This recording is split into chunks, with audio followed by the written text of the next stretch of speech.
They put a metal gate across my driveway, welded it shut, left a little note taped to it, not even inside an envelope, just bold red print, private access restricted by order of the HOA, no hearing, no warning. Just like that, my land, my freedom, gone overnight. I stood there staring at the steel, but what really hit me was the silence. No neighbors came out, no one asked questions, because out here, silence isn't peace, it's power. It's how they control you. This wasn't just any HOA. This was Silver Pines Estates, a gated eco-luxury resort community tucked inside my county. They called it paradise.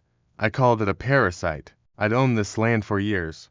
170 acres of raw forest, 2 creeks, and one narrow road that led straight to my private campground. But Silver Pines had slowly crept in, first with signs, then fences, then fake complaints about noise and smoke. Their board president, a retired prosecutor with a God complex. Their vice chair, her brother-in-law. The treasurer, her husband, and me. I was the problem. I made the mistake of letting campers in. Families, veterans, solo hikers who needed peace. I kept it small, legal, clean, but they hated the traffic, hated the diversity, hated that their resort views overlooked tents and firewood instead of Teslas and golf carts. So they weaponized their codebook, started filing noise complaints at 9 p.m., sent inspectors, even claimed my outhouse was a biohazard, but nothing stuck, until they found a loophole buried in a land use clause from 1991, something about shared access maintenance liability. And just like that, they claimed rights to my road. Except here's what they didn't know. That dirt road wasn't just a driveway. It was the legal boundary line between their fancy subdivision and my old ranch. And the moment they welded that gate shut, they triggered a breach in every easement contract they'd filed since 2007. I had the documents, I had the deeds, I had the county assessor on speed dial. But I didn't fight them right away. I let them tighten the noose. I let them send the threats, file the fines, freeze my permits. Because the deeper they dug, the more they exposed, and when it finally snapped, when I pulled the trigger, they realized too late. They didn't just block a road. They declared war on the man who owned everything around them. You don't understand how far an HOA will go until you see their board minutes, until you hear your name whispered in casual conversation, like you're a pest, a liability, a risk to community values. That's what they called me, a community risk. I got hold of those notes through a friend, a landscaper who used to trim their imported bamboo. He'd overheard enough backroom plotting to know something stank, and when he slid me a flash drive under my truck seat, I opened it and saw everything. They weren't just annoyed by my campground, they were targeting it, planning it. The HOA president had written, "We must take preemptive legal action to avoid future undesirables entering the valley." Future undesirables. That was me. That was my guess. Teachers, veterans, mixed-race couples. They weren't trying to protect property value. They were protecting a fantasy. A little kingdom, run by petty tyrants and wine club lawyers who thought fences made them gods. But here's what they forgot. Fences work both ways. The deeper I looked, the uglier it got. Secret fines passed without public votes. Architectural code changes pushed through at midnight meetings. One homeowner, a single mother in Unit 14, fined $9,200 for unauthorized porch furniture because her son left a folding chair out. They even drained the HOA emergency fund to build a walking trail. That conveniently ended at the board president's back porch. I started mapping the corruption, literally, made charts, lines, financial links. You wouldn't believe how much their treasurer paid his own company for stormwater consulting, and they thought no one was watching. But I was watching, every move, every violation, and I wasn't just collecting evidence. I was building a case, quietly, legally, patiently, like a wolf on the edge of their circle, waiting for the moment their backs were turned. Because you don't beat an HOA by yelling, you beat it by becoming more dangerous in silence. They thought I was just a stubborn landowner, a backwoods joke. What they didn't realize was that I'd been a title researcher for 17 years. I've written easements for oil companies. I've untangled land rights from old mining claims, and I knew that every nail they drove into that gate was another hole in their legal coffin. So I smiled. I waved at their drones, and I started buying up everything they couldn't see. It started with a sliver, a 2.8-acre wedge of land behind their community tennis court, an old logging parcel no one had touched in decades. It wasn't listed on the HOA's maps, but it bordered their walking trail, their prize trail. So I bought it under a shell company, quietly, legally, cash. Then I fenced it, not with wood, but with barbed wire and no trespassing signs citing Federal Conservation Code. And the emails started pouring in. Who owns this? Why is our access blocked? Who gave permission? The board scrambled, held an emergency meeting, but I didn't answer. I just watched. Then came Parcel 2, a drainage field downstream from their nature preserve, again, unclaimed, tax defaulted, sitting idle since 1985. I bought that too? Then a hillside, then an easement, each purchase tighter, closer, more strategic, until the HOA, without even knowing it, had become surrounded, like a castle in a forest that didn't realize the trees had grown teeth. One day I counted it. I now own 312 acres surrounding their 35. Not a campground anymore. Not even a ranch. This was a siege. And the real twist, the campground road they blocked. That dirt path, it was also their only fire exit. Grandfathered into their development plan, required by county safety code. But once they cut it off, it was no longer legally operational. Which meant their insurance was invalid. I had the documentation to prove it. Now, I didn't go public right away. No, I gave them one last chance. Sent a formal letter. Remove the gate, compensate me for damages, and reinstate my road access, or I go to the county board, with maps, contracts, and dates. They laughed, sent back a cease and desist, claimed I was interfering with community tranquility. So I triggered it. I filed 12 separate county reports, cited environmental violations, fire hazards, misuse of emergency funds. The county clerk almost choked when she saw the paperwork. And then, the dominoes fell. The fire marshal condemned their rear exit. Their insurer pulled coverage. Their board president, named in 3 separate misuse of funds investigations. Their clubhouse, shut down for septic code violations, because it drained across my new property. And now, halfway through this war, I need you to join me. Comment I own the deed. Twice if you've ever felt trapped in your own home. Because when you do, something shifts, not just in the algorithm. In you, you stop playing defense, and start drawing maps. The injunction hit like a flood. Within 48 hours, the Silver Pines HOA was stripped of its power, suspended by court order, frozen from collecting dues, and barred from holding meetings. County officers removed the gate, welds cut clean, the steel clanged down like a guillotine, and the sound echoed through every overpriced home in that so-called paradise. The clubhouse was padlocked, the president's private emails were subpoenaed, the HOA bank accounts under forensic audit, and behind every headline was one quiet, inescapable truth: they lost control of the land they never truly owned. Some residents celebrated, others stayed silent, ashamed they hadn't spoken up sooner. But one by one, they came to me. I wasn't a neighbor anymore. I was a guardian of something bigger. They brought me stories, how they'd been fined for wildflowers, for bird feeders, for planting native trees instead of approved ornamentals. One man, a veteran with a disability, said they made him remove his wheelchair ramp because it didn't match the community aesthetic. Another woman said they fined her for hanging laundry outside, laundry on her own porch. These weren't community rules, they were weapons. And the board had wielded them like tyrants. So I made a decision. I didn't just buy the land, I opened it. Not to developers, not to corporations, to people, to life. I restored the fire road, rebuilt the campground, expanded the creek access. I signed voluntary access agreements with every resident willing to step outside the HOA mold. No fees, no surveillance, just a code.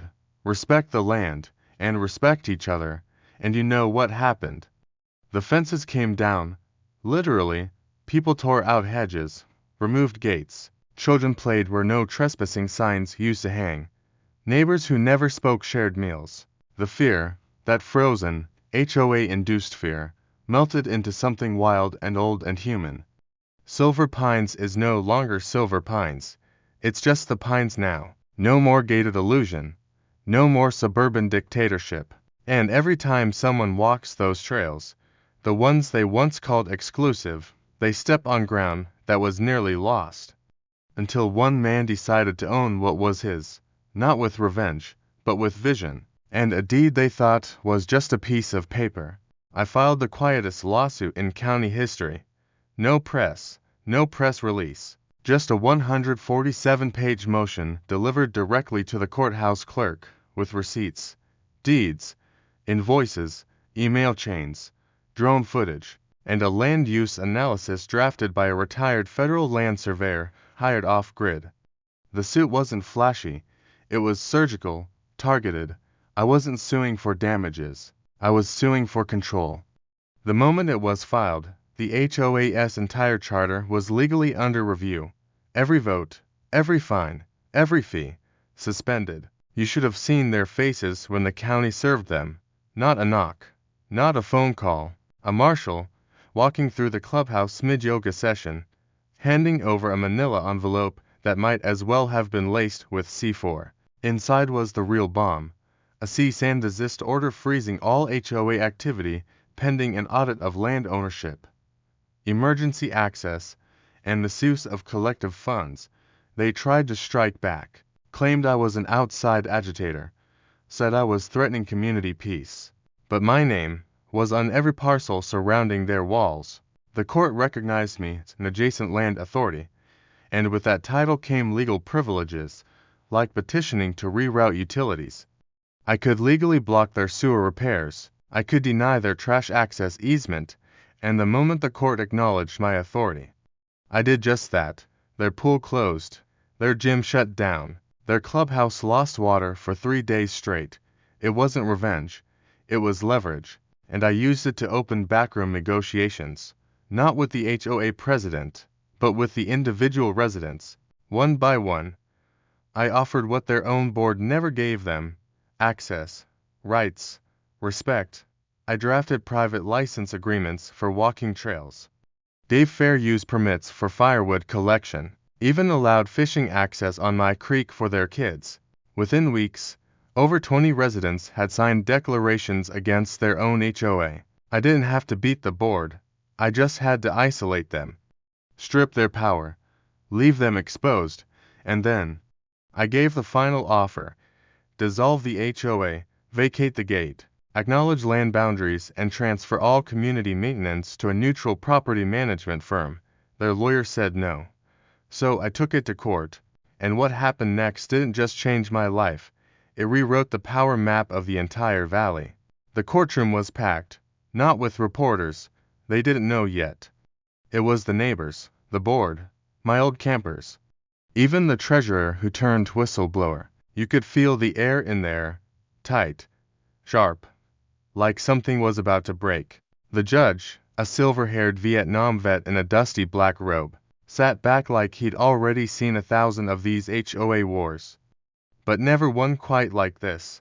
I stood alone, no suit, no team, just a thick binder and a deed that stretched back to 1903, hand-signed by a homesteader, notarized by a frontier judge, and never once invalidated. The HOA's lawyer came in swinging. Jargon, codes, bylaws, maps with colored overlays. Said I was a rogue landowner threatening community harmony.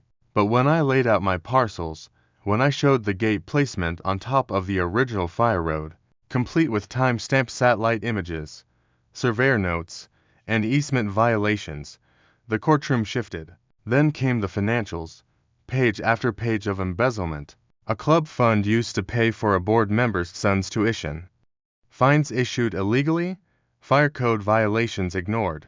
I showed footage, a drone sweeping over the blocked road, their emergency exit buried under wild brush. I presented a timeline that revealed they'd knowingly restricted escape routes for years, just to punish me. That's when the fire marshal testified, said in front of everyone, if a wildfire broke out last summer, Silver Pines would have been trapped. No exit, no plan, silence, real silence. The judge leaned forward. Is this correct? The marshal nodded. And just like that, the board president cracked.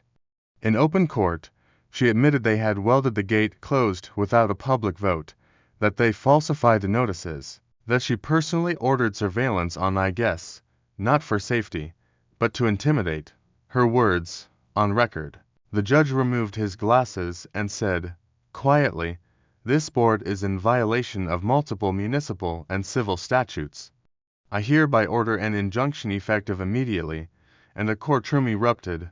People cried, some clapped. The board lawyer, stared at the floor. But I didn't celebrate. I didn't even smile.